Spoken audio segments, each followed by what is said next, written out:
안녕하세요. 저는 리트바이블의 저자 변호사 사례형 문제입니다.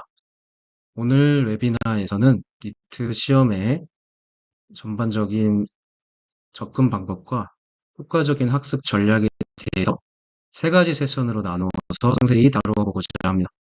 저는 서울대학교 법학전문대학을 졸업한 이래 2018년도부터 리트 강의를 지속해 왔고 2024년 1월 더 리트바이블 브랜드를 런칭한 이후에 전체 커리큘럼을 집필하고 강의를 하고 있습니다. 오늘 첫 번째 세션에서는 매우 중요한 관점을 하나 말씀드리고자 합니다. 리트는 성공한 자와 실패한 자를 가리는 시험이 아니라 실패한 자와 실패하지 않는 자를 가르는 시험이다라는 것인데요. 언뜻 들으면 단순한 말장난처럼 들릴 수가 있습니다. 하지만 이 표현은 리트가 가지고 있는 본질적인 함정을 정확하게 지적하고 있고, 많은 수험생들이 리트라는 시험이 익숙한 형태를 하고 있다는 이유만으로 함정에 빠지게 됩니다. 저는 오직 이 함정을 알아차리고 벗어난 사람만이 성공할 수 있다고 생각을 하고 있습니다. 여기서 가장 큰 함정은 바로 수능, 국어, 언어 영역과의 유사성인데요. 슬라이드에서 보이시듯 리트 시험제와 수능 국어 영역 시험제는 과연 어느 쪽이 리트일지 생긴 모습으로 구분하기 쉽지 않을 정도로 유사합니다. 여기서 가장 큰 함정은 바로 수능 국어 언어 영역과 유사하다는 점 때문에 연장선에서 바라보고 있다는 점입니다. 그런데 이런 형식적 유사성에 기반한 접근은 매우 위험하다고 할 수 있는데요. 왜 그럴까요? 첫째, 리트 응시자들이 갖고 있는 특수성을 고려해야 한다는 점 때문입니다. 대부분의 리트 응시자들은 이미 상위 수능 성적을 거두신 분들입니다. 즉, 리트는 이미 검증된 우수한 언어 능력을 가진 사람들 사이에서 새로운 차이를 만들어내야 하는 시험인 거죠. 둘째, 응시자들 간의 기존 능력 차이가 미미하다는 점 때문입니다. 누군가는 그 차이가 존재하고 마치 독해력이라는 단어로 포장을 하지만 저는 여러분께 반문을 하고 싶은 점이 있습니다. 예를 들어서 같은 1등급이라고 할 때 수능 언어 영역 98점을 받은 학생과 92점을 받은 학생 사이에 실질적인 능력 차이가 존재할까요? 저는 엄연히 그리 크지 않다고 생각을 합니다. 물론 전국 1등을 한 사람과 같은 1등급 사이에서도 분명히 차이가 존재하겠지만 같은 1등급 안에서는 이미 정상 수준 이상의 정보 습득을 갖춘 같은 능력자라고 볼 수 있을 겁니다. 즉 최상위권의 능력자는 변론으로 하더라도 이 리트라는 시험은 이미 우수한 능력을 검증받은 사람들 사이에서 수능과는 다른 새로운 능력 차이를 평가하기 위한 시험입니다. 따라서 리트는 수능과 근본적인 차이가 있습니다. 가장 중요한 차이점 중에 하나는 완벽한 이해와 문제 해결이 불가능하다. 이 전제를 받아들여야 한다는 건데요. 모든 제시문을 다 풀지 못하는 것이 정상이고 제시문을 완벽하게 이해 못하는 것도 자연스러운 현상입니다. 사실 리트는 애초에 이해가 쉽지 않은 제시문이 출제된다고 보는 것이 더 현실적입니다. 최근의 트렌드를 보면 이러한 특성이 더 두드러지고 있는데요. 언어 이해의 경우에는 반타작 수준으로도 평균 점수에 도달할 수 있게 되었습니다. 이는 전반적인 난이도의 상승을 의미하고 있고 한 제시문의 해결 여부가 전체 점수에 미치는 영향은 상대적으로 감소했다는 거죠. 따라서 리트에서는 완벽한 해결, 만점에 대한 집착을 버리고 성공이 아닌 실패하지 않는 방식을 추구해야 합니다. 가장 중요한 것은 버릴 제시문을 신속하게 판단하는 능력이고 이러한 리트만의 특성을 정확하게 이해하고 받아들이는 것이 성공적인 시험 준비의 첫걸음이 될 것입니다. 저는 그렇게 접근한 것이 필요하다. 이 당일성을 말씀드리는 것이고 어찌 보면 작다고 할 수 있는 이 접근 방식의 차이, 그것이 실제적 결과의 차이를 만들어낼 수 있다는 겁니다. 그럼에도 불구하고 많은 수험생들이 단순히 형식적 유사성 때문에 수능과 동일한 접근 방식을 취하고 있고 실제로 이런 방향성을 상실한 수험생들이 다음과 같은 전형적인 실패 패턴을 보이고 있습니다. 첫째, 시험 준비의 리트를 과소평가하는 경향이 있습니다. 리트는 수능 언어 영역과 비슷하니까 과거의 수능 경험으로 충분하지 않을까? 이런 아니라는 생각으로 기출문제 몇 개만 풀어보고 혹은 기존의 접근 방식과 동일하게 학원이나 인강으로 제공된 커리큘럼을 채우면 된다고 생각하는 경향이 있습니다. 둘째, 실제 시험장에서 마주하는 현실이 상당히 다르다는 점입니다. 시간 내에 모든 문제를 해결하는 것이 불가능하다는 사실을 깨닫고 혼란에 빠지게 되죠. 그러고 나니 시험이 원하는 결과를 얻지 못하고 나니 자신의 능력을 의심하게 됩니다. 예전에는 수능 언어 만점을 맞았는데 오랜만에 시험 준비로 나의 독해력이 떨어진 거 아닐까? 이런 본질적인 문제가 아닌 개인의 능력 문제로 잘못된 기결을 짓게 되죠. 그러고 나서 처참한 결과를 마주하게 되면 제시를 결심한 이후에 더 큰 문제에 봉착하는 것은 기출 문제를 모두 풀어본 상태이기 때문에 추가적인 학습 방향을 제대로 설정하지 못하는 난관에 봉착하는 거죠. 이러한 상황에서 수험생들은 사설 모의고사나 피셋, 수능 기출 문제들을 풀어감으로써 자기 만족적인 학습을 하고 과학, 논리학, 법률 등의 배경 지식 쌓기에 집중하는데 이런 접근 방식들은 단순히 독해력 향상이라는 모호한 목표하에 체계성 없는 학습을 지속하게 됩니다. 결과적으로 이런 패턴은 리트의 본질을 제대로 이해하지 못한 채 시작한 학습이 필연적으로 맞이하게 되는 실패의 과정이라고 할 수 있습니다. 그렇다면 이러한 실패를 피하고 어떻게 실패하지 않은 자가 될 수 있는가? 다시 한번 말씀드리지만 이런 인식의 전환은 매우 중요합니다.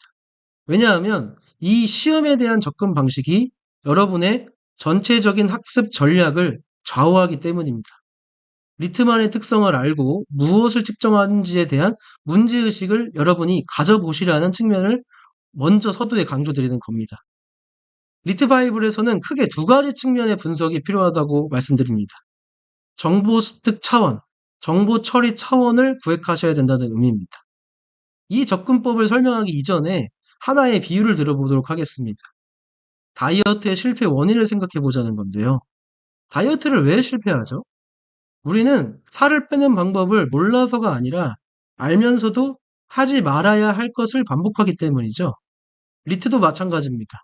각자의 고착된 학습 패턴에서 벗어나서 새로운 접근법을 받아들여야 하는데 이때의 두 가지 차원의 접근은 정보 습득 방식에서의 훈련, 정보 처리 방식에 대한 훈련을 구획하고 각각 어떻게 정확하게 효율적으로 처리할지에 대한 훈련이 이루어져야 한다는 것. 실제 실행적인 부분에서 문제를 대응형 문제와 함수형 문제로 구획해야 되고 각각에 대해서는 서로 다른 학습 전략을 적용해야 합니다. 추후에 기출문제 사례를 이야기하면서 간단한 개념 소개를 말씀드리겠지만 대응형 문제는 시간을 줄일 수 있는 부분이고 함수형 문제는 시간을 줄일 수 없는 문제입니다. 제가 접근하는 방법의 차이가 시간의 기초에서 문제를 구획하고 있다는 것은 접근에 있어서의 차이점이 발생하는 이유겠죠. 리트 고득점을 위해 독해력을 올린다는 것은 막연히 책을 많이 읽는 게 아닙니다. 리트에서는 어떤 텍스트가 나와도 일단 대응할 수 있는 그 방법론을 바탕으로 체화하고 진입해야 됩니다. 이를 위해서는 앞서 말씀드렸던 정보 습득 과정과 정보 처리 과정의 두 가지를 명확히 구분해야 접근해야 한다는 건데요. 그러면 정보 습득 과정에서 중요한 것은 얼마나 빨리 읽느냐가 아니라 어떻게 읽느냐가 중요합니다. 한 문제에 쓸 시간을 정하고 그 시간 내에 필요한 정보를 찾아나는 과정이 핵심입니다. 실제 리트 바이블에서는 첫 독해와 재독해를 구분한다는 표현을 사용하는데 첫 독해에서 여러분들이 쓰는 시간은 2분 30초에서 4분 정도면 충분합니다. 이보다 빠르면 중요 정보를 놓칠 위험이 있고 느리면 제시문에 지나치게 함몰될 가능성이 있습니다. 따라서 이 시간 범위 내에만 들어온다면 여러분이 제시문을 어떻게 습득할 것인가, 즉 얼마나 빨리 읽어야 할 것인가 라는 걱정은 불필요하다고 말씀드리고 싶습니다. 여러분들이 오히려 에너지를 투입해야 할 부분은 이 정보 처리 과정입니다. 정보 처리 과정은 실제로 정보 습득 과정보다 더 많은 시간과 에너지가 소요되고 흔히 문제 풀이 과정에 과연 어떤 방식으로 선택지가 구성되는가, 이 선택지가 어떤 사고방식을 요구하는가, 나는 이 효율적으로 이 선택지를 어떻게 배제할 수 있는가를 연구해야 합니다. 제시문의 독해 시간, 즉 정보 습득 방식에서의 시간은 능동적으로 줄이는 것이 아니라 리트 텍스트가 갖고 있는 형식적 구조에 익숙해지면서 자연스럽게 줄여지는 것으로 보아야 되는데요. 즉, 정보 처리 과정에서의 문제의 출제 패턴, 핵심 변수들에 대한 훈련에 따른 능숙도를 올리면서 자연스럽게 독해 시간이 줄어드는 방향으로 학습해야 합니다. 오히려 시간을 줄이려고 하면 빠른 독해에 집착하다가 정보 처리 과정에서 필요한 형식적 변수를 놓치는 경우가 있고, 오히려 제대로 보고도 틀리는 경우가 있습니다. 따라서 실제 시간 소요는 제시문 독해보다는 문제 해결 과정에서 더 많이 발생한다는 점. 이 점을 받아들이시고 나서 각 과정별로 차별화된 전략적 접근이 필요하다는 것이 핵심입니다. 이러한 이원화적 분석 접근법이 있어야 리트 학습의 효율성을 크게 향상시킬 수 있고, 각 과정에서 나만이 갖고 있는 고유의 오류들을 발견하고 이를 교정하는 작업이 가능합니다. 이를 교정하는 과정이 바로 성공적인 리트 준비의 핵심입니다. 다이어트에 실패하는 이유는 다시 한번 말씀드리지만, 어떻게 하면 살을 빼는지 몰라서가 아니라 내가 갖고 있는 오류를 교정하지 않기 때문이다.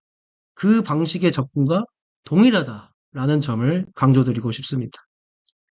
자, 제가 첫 번째 세션에서의 시간을 최소화한 이유는 이 리트 바이블 웨비나를 통해서 여러분에게 본질적으로 접근 혹은 가르쳐 드리고 싶은 바는 과연 독학으로 어떻게 공부할 것인가라는 실전적 부분인데요. 자, 이 세션 1을 통해서 말씀드리고 있는 원리들은 추후 세션 2, 세션 3를 통해서 하나로 귀결되는 작업을 하려고 합니다. 자, 빠를 수 있으나 제가 양해를 부탁드리고 추후 세션으로 이제 나아가 보도록 하겠습니다.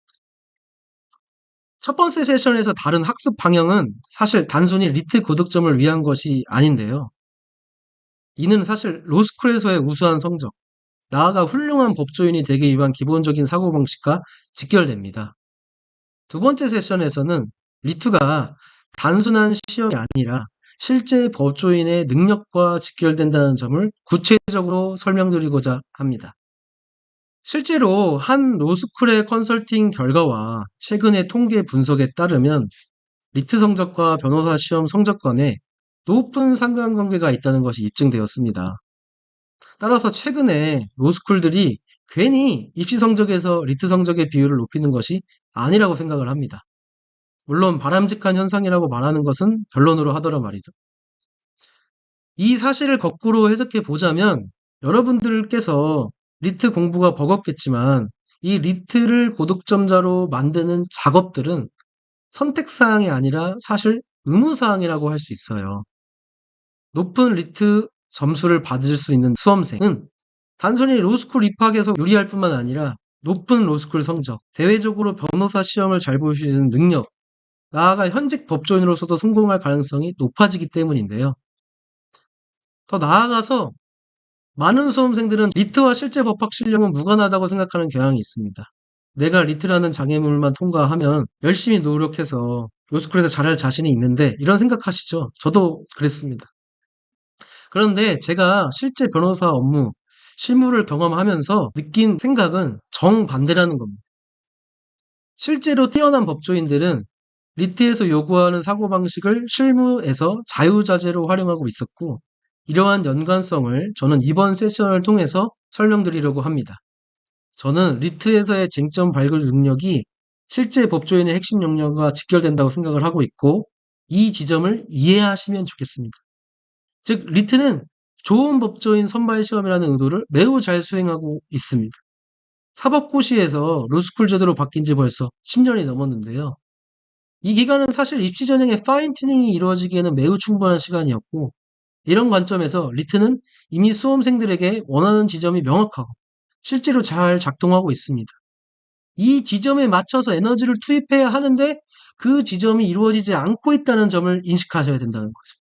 즉, 리트 문제에 대해서 반기를 들고 나만의 방법을 고수하시는 것보다는 출제자가 요구하는 데에 수동적으로 따라가는 것이 훨씬 더 쉬운 길입니다.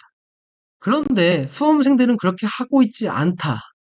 그리고 더 나아가서 더 문제점은 현업 경험이 없는 일반 수험생이 이런 출제자의 의도를 파악하는 것은 사실상 불가능에 가깝죠. 고등학생이 눈앞에 입시도 못 넘었는데 대학생 생활을 알 리가 없듯이 대학생도 직장 생활을 하기 전에는 알 수 없는 것처럼 똑같습니다. 같은 맥락에서 리트 공부의 핵심 요소도 수험생 혼자서 알아차리기가 정말 힘듭니다.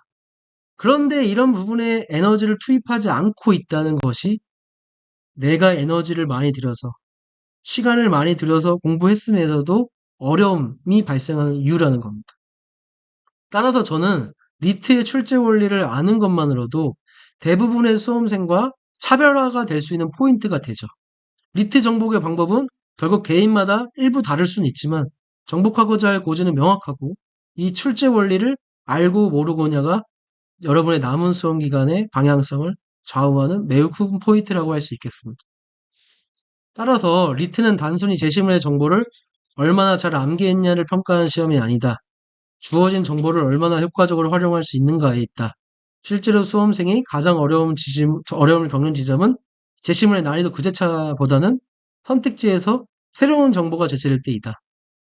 이때 중요한 게 새롭게 제시된 단어가 실제로 무언가를 의미하는지 파악하는데 에너지가 투입되어야 한다는 겁니다.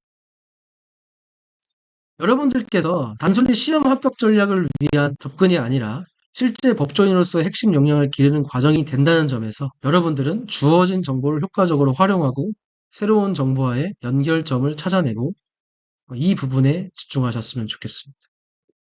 자, 그러면 출제 원리에 맞춘 학습을 하면 기본 점수를 확보할 수 있다는 점을 상세하게 이제 설명드리고자 하는 건데요. 본격적인 방법론은 제가 실제 2025년도의 대표 문제들을 같이 풀어가면서 자연스럽게 이야기를 할 거예요. 그런데 이 세션 1과 세션 2를 통해서 여러분들에게 강조드리고 싶은 부분이 뭐가 있냐면 원리를 아는 것, 원리를 알고 내 것으로 만드는 것. 세 번째 단계로서 그것을 실전에서 꺼내는 능력. 이 부분은 다른 영역치입니다. 다른 영역에 따른 다른 능력치가 요구됩니다.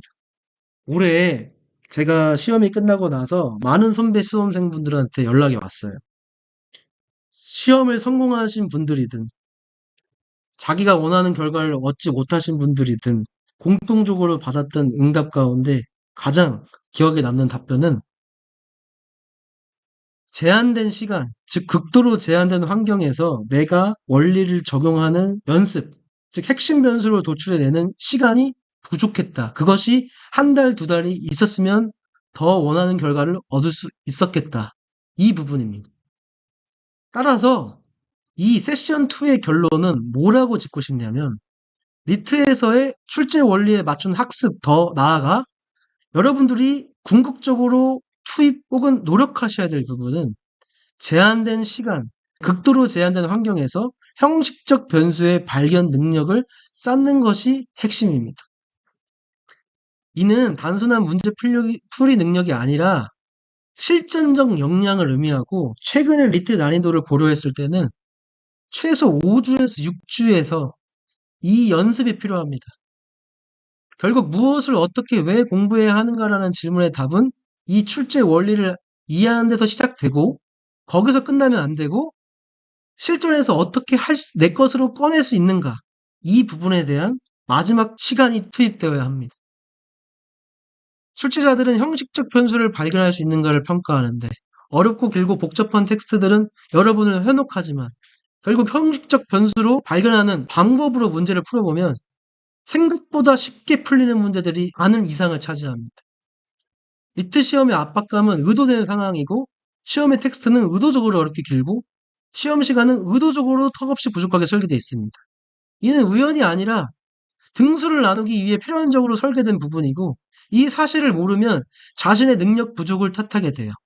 그런데 제가 앞서 말씀드렸지만 리트 응시생들의 대다수는 이미 우수한 정보 습득 능력을 갖고 있어요. 별개의 능력치가 요구된다. 반드시 이 사실을 정확히 인식하셔야 남은 6월, 7월까지의 시간을 효율적으로 보낼 수 있습니다. 많은 강사들이 긴장하지 말라고 조언을 하는데 인생이 걸린 시험에서 긴장을 어떻게 안 할 수 있나요? 중요한 거는 긴장을 피하는 것이 아니라 긴장 상황 속에서도 정보 습득을 어떻게 할 것인가, 정보 처리를 어떻게 할 것인지에 대한 훈련이 이루어져야 되겠죠. 따라서 리트 바이블에서는 누차 강조드리지만 기본 점수를 만드는 훈련은 크게 두 가지 방향으로 진행되어야 한다는 거예요. 첫째, 핵심 변수를 쉽게 찾아내는 훈련. 이는 복잡한 테스트 속에서도 출제자가 의도한 핵심 요소를 정확히 파악하는 능력을 키우는 걸 의미하고 이 부분은 대응형 능력, 차원의 구애, 논의의 평면적 변수들을 얼마만큼 수월하게 해낼 수 있는가. 이 부분이 핵심입니다.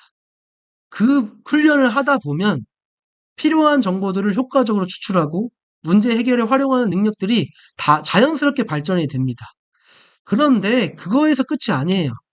그것에서 더 나아가서 두 번째로 시험 시간 운영을 효과적으로 해내는 훈련이 필요해요. 제한된 시간 내에서 최적의 성과를 하기 위해서는 전략적인 시간 배분이 필요하고 어떤 문제에 시간을 투자할지 어떤 문제를 포기할지를 순간적으로 판단하는 능력을 길러야 합니다. 70분이라는 시간, 이 시간을 어떻게 접근할 것인가? 20분의 세제심은 20분의 세제심을 접근할 때 내가 첫 번째 세트에서는 과연 내가 18분 혹은 20분 안에 시간을 확보했다. 20분 안에 시간을 확보하지 못했다면 다음 두 번째 세트에서는 그 20분을 어떻게 활용할 것인가. 이 부분에 대한 접근은 원리를 아는 것과는 엄연히 별개의 이야기라는 거예요. 제가 가장 싫어하는 속담 중에 하나가 소 잃고 외양간 고친다는 건데요.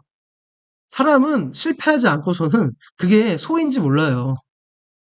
리트 올해 시험에 원하시는 결과를 얻지 못하신 분들에게는 가슴 아픈 말인지 모르겠지만 저도 그랬기 때문에 똑같이 말씀을 드리면 제가 지금 말씀드리는 바가 뼈저리게 다가오실 거예요. 아, 내가 사례형 문제가 강조드렸던 부분이 그냥 흘려 읽었는데 그 리뷰노트에서 강조드렸던 바가 그냥 흘려 읽었는데 지금 읽어보니 그런 의미가 있었구나. 뼈저리게 느껴지시는 부분은 원리를 아는 것에 더 나아가서 개별적인 별개의 훈련이 이루어져야 됩니다. 저는 사실상 그래서 이 리트라는 시험이 초시가 아니라 1년 이상의 준비가 이루어져야 한다고 생각하는 시점이 바로 이 지점에 있습니다. 따라서 우리의 학습 방향은 개별 문제의 정어 분석에 그치는 것이 아니라 변수화하는 능력의 숙달에 초점을 맞춰야 되는데 세션 1과 세션 2에 통해서 강조드렸던 것처럼 여러분들은 형식적 변수로 전환해서 받아들이는 연습을 하셔야 한다.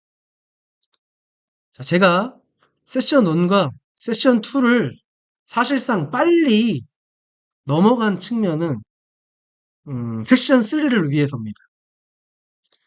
제가 리트 시중에 강의 혹은 시중에 책들을 읽어 나가면서 가장 싫어했던 부분 그리고 리트 바이블을 통해서 다른 책과 가장 차별성을 보이려고 했던 부분은 실제 문제를 풀어 나가면서 과연 어떤 방식으로 무슨 사고방식을 꺼내라는 건데 이런 부분을 다른 강사들이나 다른 책들은 말해주지 않았어요. 제가 이제는 뭐 그런 동일한 입장에 섰기 때문에 다른 강사들을 비난하는 것일 수 있어서 조심스럽기는 한데 다시 돌아가서 원론적으로 수험생이 어려워하는 부분은 과연 이 문제를 풀 때에는 과연 이 제시문을 풀 때에는 어떠한 사고방식을 거쳐서 이 문장은 중요하니까 내가 정보를 각인시켜야 되겠구나. 이 문장들은 어차피 기억 못하니까 다시 돌아와서 확인해야 되겠구나. 남들은 리트 잘하는 사람들은 이거 전부 다 받아들인다는 건가? 어떻게 받아들이고 어떻게 이해한다는 거지? 이 부분을 말해주지 못해서 제가 정말 어려움을 가졌습니다. 그래서 저는 리트 바이블에서 하려고 했던 부분, 왜 문제 해설 하나하나에서 20페이지, 30페이지를 하려 하냐면 여러분들이 실제 문제를 풀어나갈 때 이 시기에, 이 시간대에는 이런 사고방식을 꺼내셔야 된다. 아, 이런 사고방식을 하면 망한다. 이런 부분을 말씀드리고 싶었어요. 그런 부분에서 제가 2025년도에 리트 기출문제를 통해서 과거 기출문제와 연결을 해 나가고 그 연결을 함으로써 자연스럽게 독학에서 나는 이런 학습 과정을 거쳐야 하는구나. 내가 이래야지만 리트가 요구하고 있는 핵심 능력을 키워낼 수 있겠구나. 실제 시험에 혼자 들어갈 텐데 학원 강의 없이 나 혼자 스스로 할 수 있겠구나. 이 부분을 느끼셨으면 좋겠어요.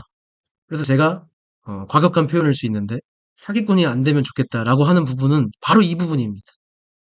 그래서 리트 바이블에서 가장 많은 뭐 여러 가지의 원리를 뭐 소개하고는 있지만 꼭 리트 바이블을 구매하지 않고서라도 여러분들이 꼭 익히시면 좋겠는 핵심 사고방식이 차원의 구획입니다. 여러분들이 오늘 이 이후에 어떤 리트의 제시문을 습득하더라도 혹은 어떤 수업형 텍스트를 가지시더라도 이 차원의 구획을 바탕으로 정보를 습득하시는 것이 필요하고 그래야 리트가 만드는 함정에 빠지지 않을 수가 있어요. 그래서 일단 차원의 구획이 무엇인지 설명을 드리겠습니다. 차원의 구획이란 사전적 정의를 가지고 오면 물체의 위치와 그 속성을 표현하기 위한 도구적 개념인데요. 리트에서의 논의를 이야기를 해보자면 쉽게 말하면 서로 다른 층위를 구분하는 작업이라고 할 수 있습니다. 제가 리트 바이블에서 드는 가장 직관적으로 이해할 수 있는 예시를 그냥 이용하면 여러분들의 후배가 여러분에게 와서 이런 질문을 했다고 가정을 해보도록 하겠습니다. 여러분들한테 제가 이 정도 수능 점수를 맞췄는데 땡땡 여대에 갈 수 있을까요? 라고 질문을 던졌어요. 그럼 여러분들은 뭐라고 답변을 할 것인가? 자, 이 논의를 이야기해보죠. 차원이란 개념을 여러분에게 직관적으로 받아들이기 위한 사례입니다. 그러면 제가 이 질문을 던지면 90%의 수험생들이 바로 즉각적으로 이렇게 답할 거라고 얘기를 해요. 너의 점수는 이 정도면 상향이다. 너의 점수는 이 정도면 하향이다. 그러니까 뭐 충분히 뭐 갈 수 있어. 충분히 갈 수 없어. 이런 식으로 답변을 하십니다. 자, 그런데 리트에서는 이렇게 바로 답변을 하면 이렇게 바로 답변하는 사고 과정을 거치면 심각한 오류를 범하게 되고 함정에 빠지게 되고 틀리게 된다는 거예요. 리트는 이 질문에 수능 점수가 몇 점이니 갈 수 있다 없다 전에 반드시 먼저 여쭤봐야 될 것은 너는 남학생인지 여학생인지 물어봐야 된다는 겁니다. 자, 여기서 두 가지 서로 다른 차원이 존재합니다. 차원의 개념을 바로 적용해 보죠. 성별 여부를 확인하는 차원, 남학생인지 여학생인지를 확인하는 차원, 성적에 대한 검토 차원, 수능 점수의 적정성을 판단하는 차원. 자, 이 두 가지 차원의 논의는 완전히 별개의 논의죠. 성별을 확인하지 않은 채 점수만을 가지고 이미 판단하고 있다는 것 자체가 근본적인 오류입니다. 리트에서는 바로 이러한 함정을 자주 활용하고 서로 다른 차원의 논의를 마치 같은 차원인 것처럼 보이게 해서 수험생들을 혼란스럽게 만들어요. 이미 벌써 제 머릿속에 떠오르는 사례들이 너무나 많아요. 뭐 예를 들어서 용의자 차원이냐, 증인 차원이냐, 능력이 있는 차원이냐, 능력이 없는 차원이냐. 능력이 있는지 없는지 확인되지 않았는데도 특별한 사정이 있느냐 없느냐를 확인하는 차원. 증여를 받지 않았는데도 입술을 꽉 깨문 개봉해서 증여의 윤리를 수용했냐 수용하지 않았냐라는 차원. 뭐 예를 들어서 또다시 의식적으로 A의 논의에 같은 차원인지 같은 차원인지 받아들이기 이전에 애초에 가면을 쓰지 않은 차원이어서 참된 자아를 발견할 수 없었다는 차원. 계약의 발전을 이루었냐 이루어지지 않았냐라는 표현을 보고 이 계약의 상위 차원의 논의로서 계약이 구획되었다. 계약의 비용이 서로 다르다라는 것만으로 계약의 비용이 서로 다를 수 있다는 것을 구분하라는 차원. 자, 제가 이런 사례들을 언급드리는 이유는 기출문제에 활용된 소재 자체로 접근하는 것들이 아니라 그 사고방식이 차원의 구획을 했느냐 하지 않았느냐에 따라서 묶었기 때문에 이 문제들이 제 머릿속에 기출문제가 동동동 떠다니는 거고 그 기출문제를 풀어봤기 때문에 새로운 문제가 나오더라도 이 문제는 형식은 동일한데 소재가 달라져 있구나. 소재가 달라지더라도 형식은 똑같기 때문에 과거 이런 문제를 이렇게 풀어봤기 때문에 이렇게 푸는 것이 맞구나 하고 넘어가는 것이 수험생이 하셔야 되는 가장 큰 효과적인 방식이고 정답이라는 거죠. 차원의 구획에 포섭될 수 있는 기출문제들은 언어이해 추리논증 문제에서 약 60% 이상을 차지한다고 할 정도로 특히 고난이도 문제는 그것이 거의 전부다라고 말씀드릴 수 있을 정도로 핵심적인 사고방식입니다. 자, 이런 사고방식을 바탕으로 2025학년도 추리논증 1번 문제를 상세히 분석해 보도록 하겠습니다. 여러분들이 이 수업을 듣고 나서 한번 2025학년도 1번을 다시 풀어보시면 좋겠어요. 그리고 이 2025학년도 1번 문제를 푸실 때 소재에 집중하는 것들이 아니라 제가 말씀드렸던 사고방식을 바탕으로 문제의 정보들을 배치 혹은 구획하는 데 집중하시면 좋겠습니다. 이 문제는 차원의 구획이 핵심이었던 문제고 시간을 줄였어야 하는 문제입니다. 그런데 수험생들이 어려워했던 부분은 기역, 니은, 디귿에 나와 있는 진술들이 과연 제시문과 어떤 관계가 있는데 왜 이렇게 풀 수 있는데 어떻게 풀어야 되는지를 몰랐어요. 그래서 시간이 줄일 수 없었고 이 문제에서 시간을 줄이지 못했기 때문에 앞서 함수형 문제라고 구획했던 문제, 즉 시간을 투입해야 하는 문제에 대해 시간을 확보하지 못했습니다. 그래서 악순환으로 점수가 낮아진 거죠.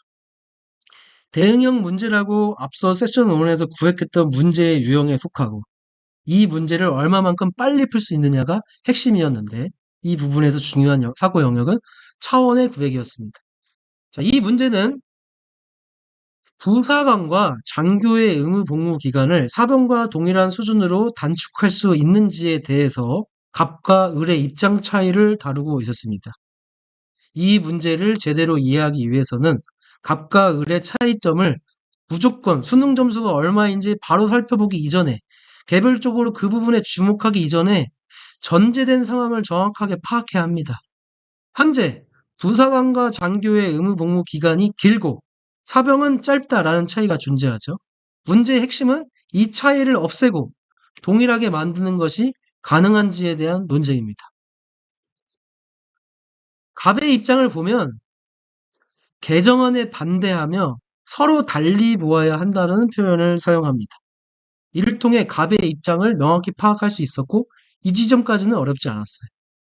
그런데 왜 달라야 하는가 부분을 장교와 부사관 차원 그리고 일반 사병 차원을 국가 비용이 장기간 투입된 경우와 그렇지 않은 구획으로 차원을 구획했습니다. 을의 경우에는 나는 생각이 달라라는 일상어를 사용했는데 이 표현이 의미하는 것을 무조건적으로 갑과 다르다라고 생각하기 이전에 과연 갑과 다른 차원인지 혹은 그 의미가 무엇인지 다른 차원의 논의를 하는지 명확히 확인했었어야 돼요. 일단 나는 생각이 달라라는 표현을 일상어로 간과하지 않고 갑과는 동일하지 않은 차원의 논의다라는 점을 파악할 수 있었어야 됩니다. 자, 이런 표현들을 왜 제가 당연한 이야기라고 할 수 있는데 왜 강조드리냐면 언어이해의 선택지들은 종종 제시문에서 언급되지 않은 새로운 변수들이 등장하는데 이러한 변수들을 어떤 단어 표현 뉘앙스적인 부분, 표현 그 자체에 주목하는 것들이 아니라 어느 차원에서 말할 수 있는가를 배치하는 것이 사실 상당히 중요합니다. 다시 한번 말씀드리지만 언어이해든 추리 논증이든 선택지에서 새롭게 제시되는 정보들을 어디 차원, 갑 차원이냐, 을 차원에서 말할 수 있느냐라는 논의를 연결하는 것이 상당히 중요한 것. 제가 지금 머릿속에 대표적으로 떠오르는 케이스 중에 하나가 밀매죄에 대한 문제에서 갑과 을의 입장, 신하의 입장에서 밀매죄로 처벌하자는 차원, 밀매죄로 처벌하지 않는 차원을 받아들이냐 받아들이지 않냐가 상당히 큰 차이를 문제풀이 과정에서 나왔습니다. 자, 이 부분도 여러분들이 연결해서 보시면 좋겠어요. 이 부분이 리트 바이블에서 말씀드리는 링크화라는 거고 이 링크화라는 작업이 여러분의 사고 회로에서 필요한 근육을 가장 강하게 만드는 효과적인 방법입니다. 과거 기출문제에서 반복된 출제 원리가 이렇게 변형됐구나. 자, 그럼 연결해 보죠. 갑 차원은 첫 번째 선택지를 이제 봐보도록 하죠. 첫 번째 선택지에 대한 분석은 이 선택지는 갑과의 입장과의 관계를 설정하는 것이 특히 까다로웠는데요. 표면적으로는 제시문이나 갑의 주장 그리고 선택지 자체의 내용을 모두 읽는 데는 어려움이 없었어요. 근데 이 선택지의 의도, 등장 의도를 파악하는 것이 상당히 어려웠습니다. 선택지의 내용은 정보기술의 발달로 군의 자동화 및 첨단화가 빠르게 진행되어 직무 역량을 위한 시간과 비용이 예전보다 대폭 절감되었다면 갑의 주장은 약화된다 했습니다. 많은 수험생들은 또다시 즉각적으로 수능 점수 예시처럼 약화되냐 아니냐라는 사고 과정으로 바로 진입합니다. 그런데 차원의 구획에서 중요한 거는 일단 관계의 존재 여부, 즉 관계를 설정할 수 있는가를 살펴보셔야 됩니다. 두 번째는 그 관계의 방향이 맞냐 아니냐, 관계의 정호 차원을 판단해야 됩니다. 갑의 주장을 자세히 살펴보면 복무기간을 달리 보아야 하는 핵심 근거가 국가 비용이 장기간 투입된 경우, 그리고 투입되지 않은 경우를 근거로 두었어요. 곧 비용의 차이가 핵심 논거였어요. 따라서 이 선택지는 비용의 차이라는 측면에서 분명히 갑의 주장과의 관계를 설정할 수 있었습니다. 기술 발달로 인한 비용 절감은 갑이 주장한 비용의 차이를 직접적으로 줄이는 효과가 있기 때문이죠. 이런 관계의 존재를 확인하고 나서 비로소 그 관계 여부를 확정짓고 나서 갑의 주장을 강화하냐 혹은 약화하냐 이런 생각을 해야 된다는 거죠. 이 선택지에서 특히 어려웠던 점은 새롭게 등장하는 단어의 의미를 파악하는 것이었습니다. 하지만 이를 형식적으로 발견한다는 것은 단어 혹은 표현의 그 자체에 주목하는 것들이 아니라 그 단어와 개념이 기존의 논의의 구조 속에서 어느 차원에 속하는지를 배치해라. 이런 의미입니다. 이것이 바로 리트에서 요구하는 형식적 사고의 핵심이고, 언어이해에서 어렵게 다가오는 선택지들은 다수 이런 경우가 많습니다. 언어이해에서 이 표현이 이렇게까지 말할 수 있나? 이런 표현들은 사실 언어의 이해에서 말한 A 학자의 견해, B 학자의 견해, 각 차원에서 배치를 하라는 것을 의도하라는 경우가 많습니다. 결국 차원의 구획이라는 것들은 선택지의 표현들을 그 자체로 받아들이기 이전에 과연 어느 입장에서 말할 수 있는가라는 거죠. 자, 이제 두 개의 중요한 선택지를 더 자세히 분석해 보도록 하겠습니다. 니은 선택지는 수험생들이 더 어려워했던 부분인데요. 을의 생각이 달라라는 표현을 일상어로 간과하지 않고 정확하게 가서 확인하는 것이 중요했습니다. 선택지는 X국의 병합법에 따르면 의무복무의 이행 방식은 본인의 의사에 따라 사병, 부사관, 장교 중에서 선택할 수 있고 장교와 부사관은 지원자 중에 적격자만 선발한다는 내용을 담고 있습니다. 자, 그러면 본인의 의사에 따라, 자, 이 표현에 따라서 본인의 의사에 따라 선택한 차원으로서 사병, 부사관, 장교, 이런 부분에서 배치할 수 있는 정보들이 있겠죠. 그리고 을의 핵심 주장은 장교와 부사관의 지위가 이중적 성격을 지닌다는 거였어요. 즉 헌법상 국방의 의무와 직업의 자유라는 두 가지 성격을 동시에 가진다는 거죠. 헌법상 국방의 의무와 관련해서 일반 사병의 경우에는 3년간의 의무복무를 수행하고 그 경우는 의무복무라면 그 이상의 기간은 직업활동으로 보아야 한다는 거죠. 따라서 3년을 초과하는 복무기간이 직업의 자유와 행복추구권을 과도하게 침해한다는 것이 어떤 의미인가? 자, 이 의미에 있어서 관계를 설정할 때 많은 수험생들은 즉각적으로 강화 여부에 주목합니다. 그런데 관계 여부를 따지는 것이 상당히 중요해요. 선택이라는 요소는 강화가 아닌 다른 차원으로 배치될 수 있는가? 자발적 선택이라는 요소는 강제성 차원인가? 강제성이 아닌 차원인가? 자, 이런 부분은 강화 약화 문제뿐만 아니라 언어이해에서도 요구되는 사고방식입니다. 특히 보기 문제에서 많이 나오는 사고방식이에요. 보기 문제에서 새로운 견해를 출제할 때 여러분들이 하셔야 되는 사고방식은 보기에 대응 지점이 있는가 없는가? 제시문에 나온 정보와는 새로운 정보인가? 보기와 관계를 지을 수 없음에도 불구하고 함부로 관계가 있다고 선언하는 경우가 있습니다. 다음으로 디귿 선택지를 봐보죠. 디귿 선택지는 기역, 니은에서 말하고 있는 사고방식이 복합적으로 적용되었고 수험생들이 가장 어려워했던 선택지입니다. 그런데 이 선택지가 왜 어려워하는가는 다시 한번 말씀드리지만 수능 점수가 몇 점이냐 이전에 남학생이냐 여학생이냐를 구획하는 사고방식이 그대로 적용됐다는 겁니다. 그리고 이 문제는 매해 최소 5개에서 6개가 나오고 저는 익숙해요. 제가 올해 가장 뿌듯했던 것 중에 이 문제에서 디귿 선택지 이거 차원의 구획 때문에 저는 쉽게 풀었습니다. 거는 장교와 부사관의 의무복무 기간이 사병보다 더 길어야 한다고 주장하고 있습니다. 리트바이블에서는 점과 선의 개념을 통해서 구분하였는데 이는 전혀 다른 차원의 정보입니다.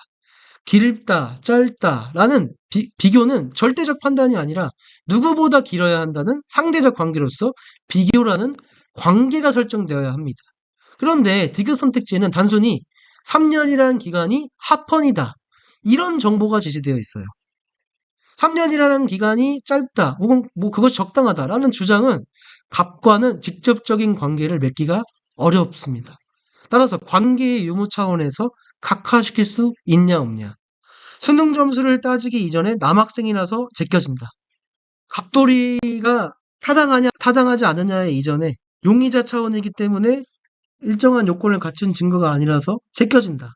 자, 이런 부분들이 사실 제 머릿속에서 벌써 반복되는 이야기고 저한테는 똑같은 문제였다는 거죠.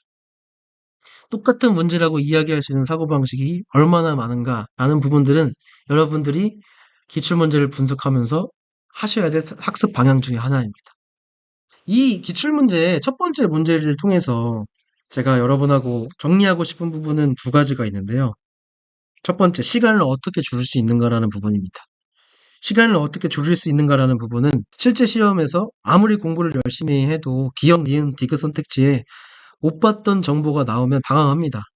이 당황할 때 버퍼링이 걸리지 않고, 리트가 요구하고 있는 사고방식은 정보를 암기하는 것이 아니라 이 정보가 활용하는 것이다. 이 정보가 의미하는 것이 어느 차원에 있는 정보인가를 배치하는 것이다. 그럼 나는 다시 돌아가서 재독해를 할 텐데 기억나지 않는 것이 일단 당연하다는 것을 받아들이고, 그 받아들임 속에서 과연 관계를 따져볼 때 관계가 있다라고 판단을 할 수 있느냐?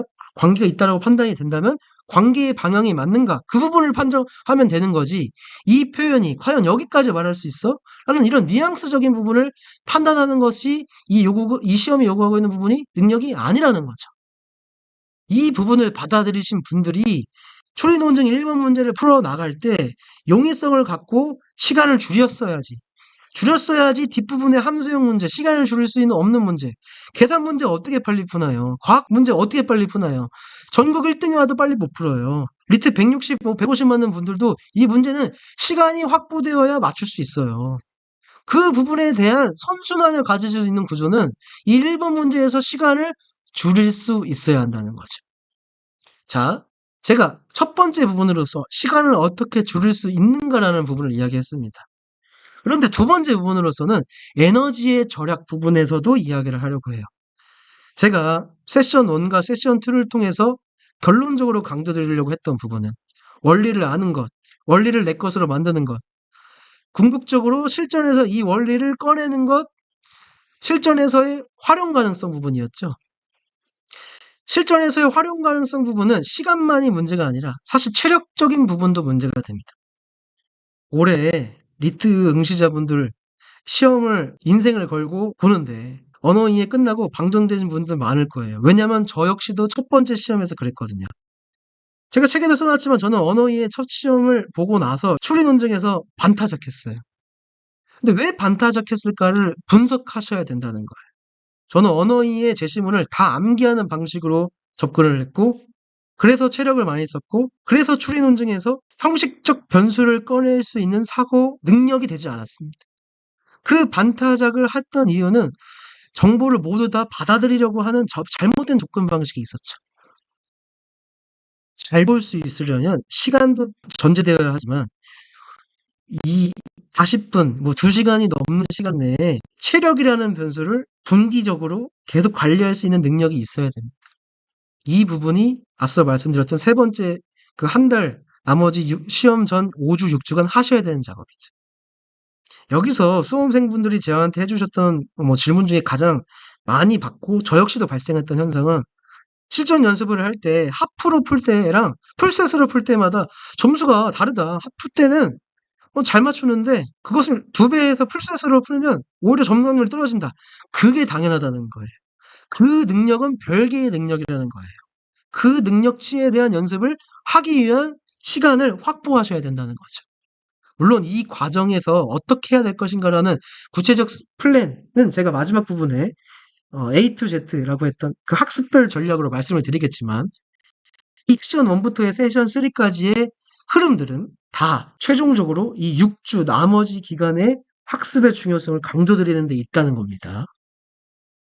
자, 제 추리 논증을 통해서 말씀드렸던 이 사고방식이 과연 언어이해에서 똑같이 적용되는가?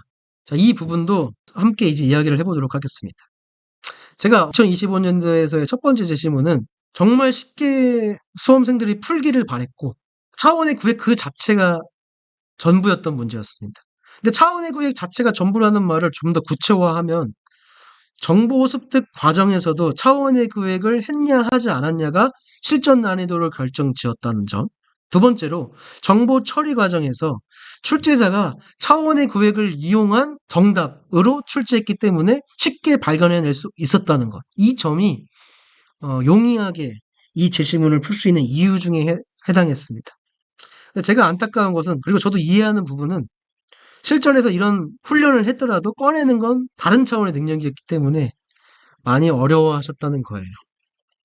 자, 여러분들한테 아까 추리 논증 1번에서도 말씀드렸듯이 제가 말씀드렸던 것을 바탕으로 다시 한번 혼자서 이 제시문을 다시 한번 복습해 보시면 좋겠습니다. 첫 번째, 정보 습득 과정에서 차원의 구획을 어떻게 해나갈 것인가라는 부분을 이야기하려고 하는 거예요. 첫 번째 문단은 문학과 법의 관계를 제시하는 것으로 시작합니다. 여러분들이 세부 정보를 기억하려고 하는 것보다, 모든 문장에서 나온 정보를 기억하려고 하는 것보다 하셔야 될 중요한 작업은 첫 번째 문단의 기능이 무엇인가, 즉 문학이라는 차원과 법이라는 차원이 구획되었고 그 차원이 어떤 관계가 설정되었냐라는 겁니다.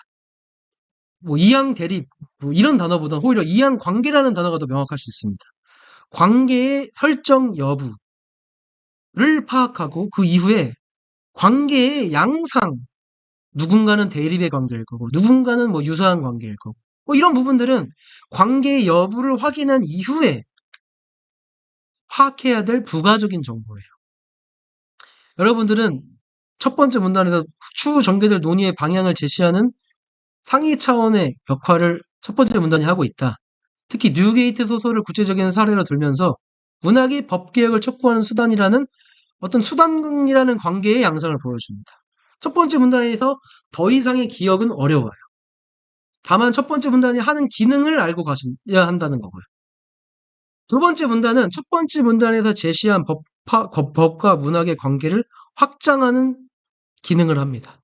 앞서 뉴게이트 소설이 법개혁을 촉구하는 수단이었다면 블레이크와 폴 클리프트의 사례는 법개혁의 수단이라는 차원을 보여주고, 즉 별개의 차원이 아니라 앞서 첫 번째 문단에서 언급한 수단이라는 관계성 안에서 이해될 수가 있었습니다. 세 번째 문단은 뉴게이트의 소설을 통해서 문학과 법의 관계를 상세히 더 구체적으로 설명합니다. 내용의 이해 여부와 관계없이 첫 번째 문단부터 세 번째 문단까지는 문학과 법의 관계를 보여주고 있는데 그것들을 세부적으로 연결하고 있다. 특히 이 세 번째 문단에서는 제시된 건 법제서를 전복하는 내용이라는 새로운 차원이 구획됐다. 제가 이렇게 강조드리는 취지는 하나예요. 언어이해에서 수험생들이 어려워하는 부분 중에 하나는 과연 내가 어느 정도의 정보를 기억해야 되고 어느 정도의 정보를 두고 가야 하는가에 대한 명확한 기준을 설정하기가 어렵습니다. 과연 잘하는 사람은 얼마만큼의 기억을 가져가느냐. 저한테 실제 시험에서 첫 번째 문단부터 세 번째 문단까지 기억하고 뭐가 기억이 남으세요? 라고 물어보시면 저는 첫 번째 문단에서 문학과 법의 관계가 설정됐습니다. 그리고 그 관계가 세 번째 문단까지 상세화됐습니다. 그리고 그 가운데 뭐 학자들이 뭐 2명 나왔습니다. 뭐 사례가 뉴게이트 소설이 나왔습니다. 뭐 블레이크와 폴 클리프트의 사례가 나왔습니다. 저한테 뉴게이트 사설이 뭔가요? 블레이크와 폴 클리프트의 사례는 상세하게 뭔가요? 물어보면 몰라요. 다만 두 번째 문단, 세 번째 문단으로 돌아가야 되겠구나. 이 정도가 기억이 납니다. 반면에 네 번째 문단에서 새로운 차원의 구획이 이루어졌다는 부분은 상당히 중요한 부분이고 각인이 되고 그래서 위치가 기억이 납니다. 제도적 전환점이 형성되는데 이전 작가들은 범죄의 원인을 사회경제적으로 요인으로 본다면 세컬이라는 이제 학자는 개인의 병증이나 타고난 악함으로 보는 차원의 구획이 이루어집니다. 제가 그 전에는 뭐 어떤 애들이 있었는지 지금 뭐 첫 번째 문단부터 세 번째 문단까지 읽었으니 기억은 나겠지만 문제 풀이를 할 때는 기억이 안 날 거예요. 다만 네 번째 문단에서 비로소 기존에 있었던 작가들과 그 이후의 작가들이 구획이 되었다. 그런데 논의의 평면적 변수로서 그 전에는 사회경제적으로 본다. 복수적 차원으로 본다. 근데 세커리는 개인의 차원으로 본다. 이런 구획이 기억이 나겠죠. 자, 제가 이런 구획을 했냐 안 했냐는 상당히 의미를 갖습니다. 두 가지 의미가 있는데요. 첫 번째, 제독회를 할 때 위치를 대략적으로 기억하는 장치가 된다. 즉, 네 번째 문단에 저는 깃발을 꽂는다라는 표현을 하는데 깃발을 하나 만드는 거예요. 어떤 이정표를 만드는 거죠. 그리고 이런 차원을 구획을 하면 수동적으로 제시문이 아니라 선택지에서 새로운 정보가 나올 때, 정보가 기억이 납니다. 이것은 엄연히 정보를 암기한 것과 정보를 기억나게 하는 장치로서 달라요. 에너지를 절약하는 의미도 있고, 대략적으로 어디 쪽으로 와야 된다. 이런 식의 정보 습득이 이루어져야 됩니다. 그러면 이러한 차원 구획이 이루어지고 나서 다섯 번째 문단이 무슨 작업을 하고 있는지가 명확해집니다. 다섯 번째 문단은 이전 작가들과의 공통점을 제시하고 있구나. 그런 관계가 세부적으로 더 나아가고 있구나. 그리고 결론적으로 첫 번째 문단에서 제시된 어떤 구획이 다시 한번 강조되고 각 문단의 기능에 따라 제도적 전환점을 형성하는데 이 정보가 어떻게 보면 왜 나왔는가를 이해할 수 있게 된다는 거죠. 자, 그런데 제가 여러분하고 하고 있는 건, 자, 이 정보 습득 과정에서의 차원의 구획이 왜 이루어졌느냐, 왜 해야 되는가를 이야기를 하고 싶은 건데요. 정보 습득 차원에서의 차원 구획이 왜 필요하냐라고 하면 실제 풀이 과정에서 이점을 주기 때문입니다. 많은 수험생들이 막연한 독해력 향상을 목표로 하는데 실제로 중요한 것은 정보 습득 과정의 변화가 필요해요. 리트바이블에서는 문제를 먼저 보고 분석해야 한다는 원칙을 강조하는데 흔히 수험생들이 하는 질문 중에 제시문을 먼저 봐야 되나요? 문제를 먼저 봐야 되나요? 그러면 저는 이렇게 답변 드리고 싶어요. 문제를 먼저 보고 출제자가 원하는 것이 무엇인지 알면 추후에 문제를 보지 않더라도 제시문만 보더라도 이 제시문이 이런 식으로 문제가 될 수 있는 것들이 보인다. 따라서 학습 과정에서는 문제를 먼저 보시지만 추후에는 그것들이 훈련화된 나머지 문제를 먼저 보지 않더라도 제시문만 보셔도 된다. 이렇게 말씀을 드려요. 무슨 의미인지 문제를 풀어가면서 보도록 하죠.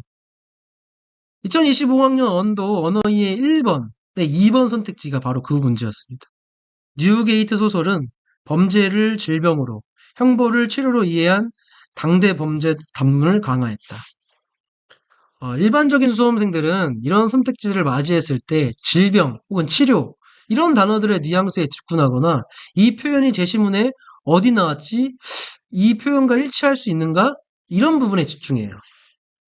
근데 여러분들이 하셔야 될 사고방식, 제가 차원의 구획이라는 사고방식을 강조드리는 이유는 이렇게 하기 이전에 먼저 차원의 구획으로 접근해야 된다. 과연 이 진술이 어디 차원에서 할 수 있는 진술인가? A 차원에서 할 수 있는 진술인가? 혹은 B 차원에서 할 수 있는 진가? 이런 배치를 하는 데 주목하셔야 된다는 겁니다. 그러면 뉴게이트 소설은 근본적으로 법 제도 개혁을 추구하는 차원에 있었고 당대 범죄 담론은 기존 제도를 유지하려는 차원에 있었습니다. 이 두 차원의 관계는 명백히 대립적이고 이렇게 차원의 구획을 하면 강화했다라는 표현이 논리적으로 무엇을 의미하는지가 명확해졌습니다. 이는 마치 개혁을 추구하는 것이 현상 유지를 강화한다는 것과 말하는 것처럼 모순적이었기 때문이죠. 제가 하고 있는 작업들은 앞서 추리논 중에서 갑이 할 말이냐, 을이 할 말이냐, 라고 배치한 것처럼 갑과 관련이 있느냐, 을과 관계를 설정할 수 있느냐, 이 사고방식과 동일합니다. 리트바이블에서는 언어이해와 추리논증은 동일하게 접근해야 되고 그 접근 방식이 다르면 실제 시험에서 점수의 변동폭이 생길 수밖에 없다. 리트가 갖고 있는 근원적인 사고방식을 이해하지 못한 거다라고 말씀을 드립니다.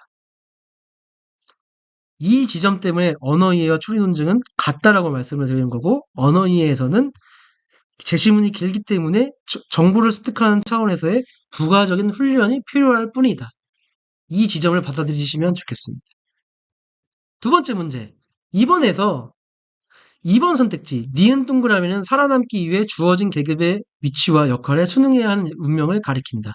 자, 이 선택지도 앞서 1번 선택지와 동일하게 수능이라는 단어의 적절성, 제시문에서 이와 유사한 표현을 찾으려고 하는데 이 문제가 요구한 것, 출제자가 요구한 사고방식은 과연 이 선택지는 수능하는 차원으로 배치할 수 있는가? 효과적인 접근 방식은 니은 동그라미의 행동은 계급적 위치에 정하는 범죄 행위로서 생존을 위한 적극적 선택인데 재심문 전체는 법 제도의 개혁 필요성을 강조하고 사회 구조적 문제를 제기하고 있는데 이러한 맥락에서 수능 저항을 구획해보면 니은 동그라미를 수능의 차원에 위치시키는 것은 제시문의 전체 맥락과는 완전히 대립되고 있다라는 부분을 파악할 수 있다는 거죠. 그러면 제가 언어이해에서도 하고 있는 사고방식은 제시문의 구체적인 어떤 표현의 암기를 통해서 왔다 갔다 있냐 없냐가 아니라 이 사고방식은 과연 어느 학자에서 할 말인가? 제시문이 언급한 어느 차원에서 하고 있는 진술로 배치할 수 있는가? 이 부분이 핵심이라는 걸 알 수 있겠죠. 3번 문제가 그리고 그것이 극대화된 문제였습니다. 불어 리터는 세커리와 달리 범죄자와 독자 대중의 심정적 거리를 좁히고자 했을 것이다. 심정적 거리를 좁히고자 했을 것이다라는 표현을 보고 수험생들은 일단 당황했어요.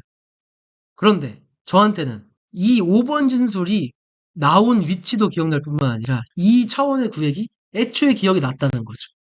왜 그랬을까요? 네 번째 문단에서 구획이 됐었죠. 초기 작가들은 범죄의 원인을 사회 경제적 원인에서 찾아 쓴 것 반면에 세커리는 범죄를 개인의 병증이나 타고난 악합으로 보면서 범죄자를 독자와 분리하는 접근을 했어요.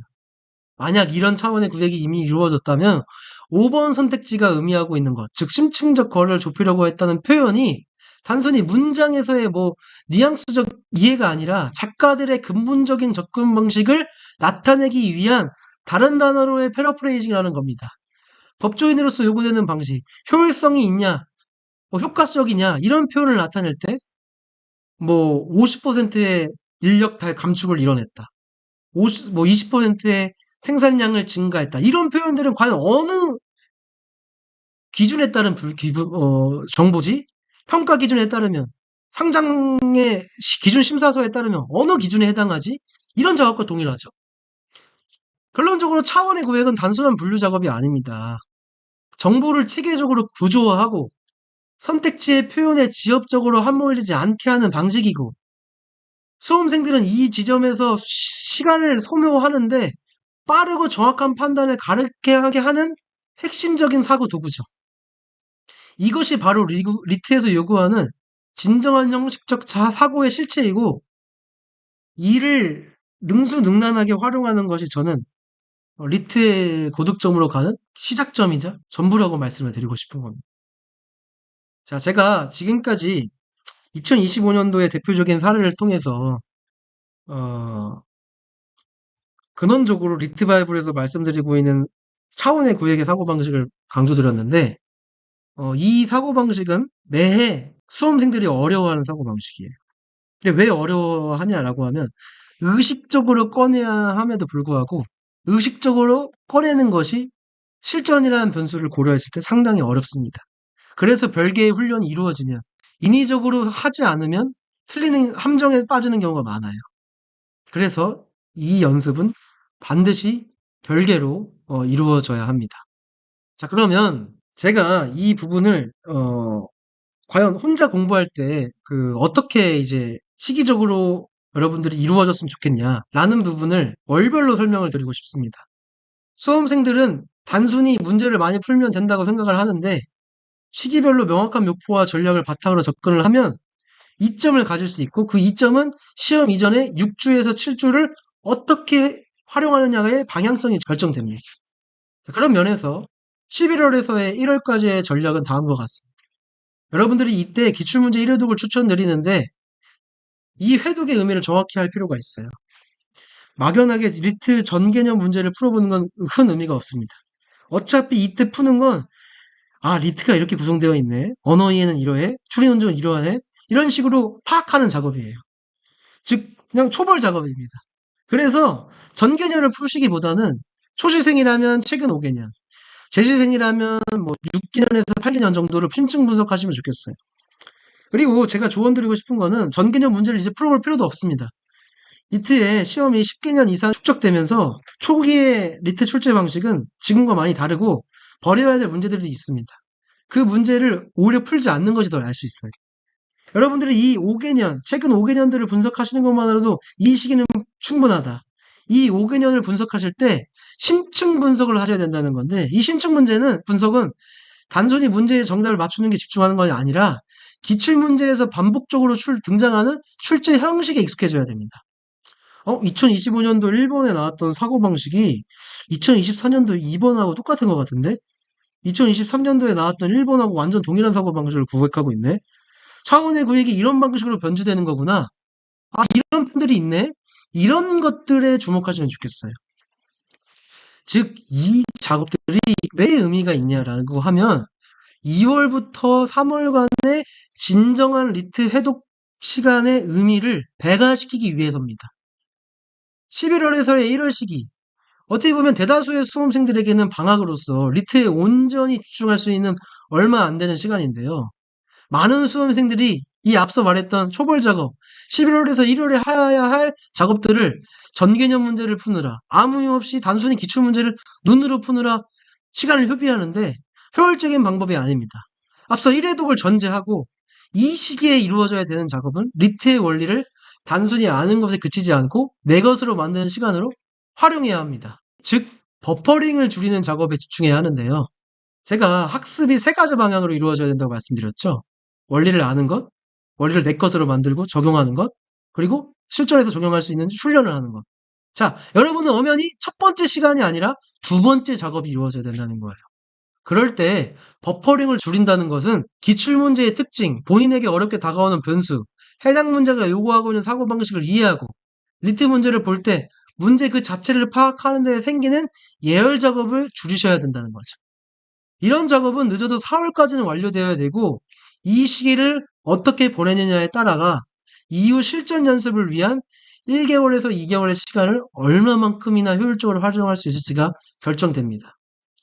제가 이 부분에 주의하고 싶은 부분, 당부하고 싶은 부분은 많은 수험생들이 양치기라는 접근법에 현혹되기 쉽다는 거예요. 이 양치기를 할 때 자기 만족도 있을 뿐만 아니라 아, 나는 공부했네라고 생각하기 빠져요. 근데 단순히 많은 문제를 풀어보는 것이 아니라 리트바이블에서 강조하는 이 링크화 작업을 하시면 좋겠어요. 링크화 작업은 뭐 별게 있는 게 아닙니다. 아, 이 방식이 이렇게 변주될 수 있네. 연결해 나간다는 거예요. 이는 문제와 문제 사이의 연결을 찾고 머릿속의 사고 근육을 강화하고 굵게 만드는 거죠.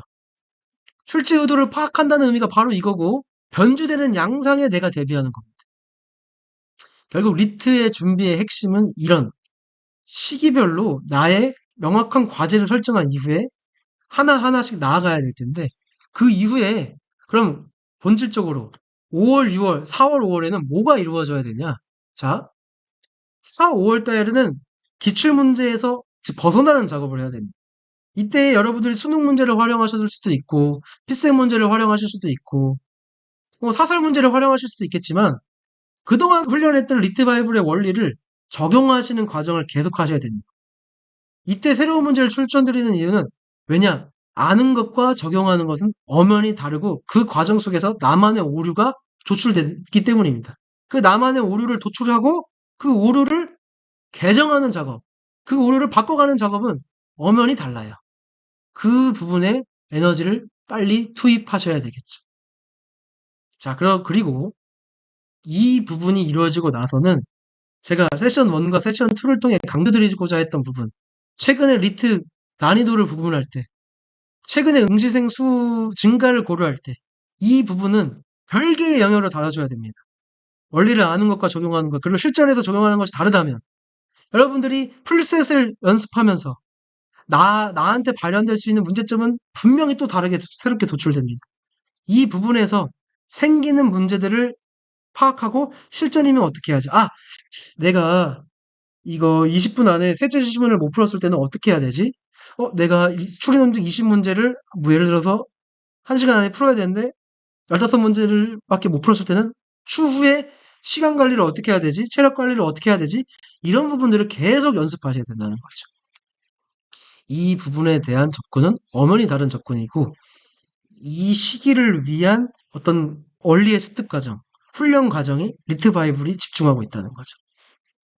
제가 여러분과 이제 이야기하려고 했던 부분은 바로 이 부분입니다.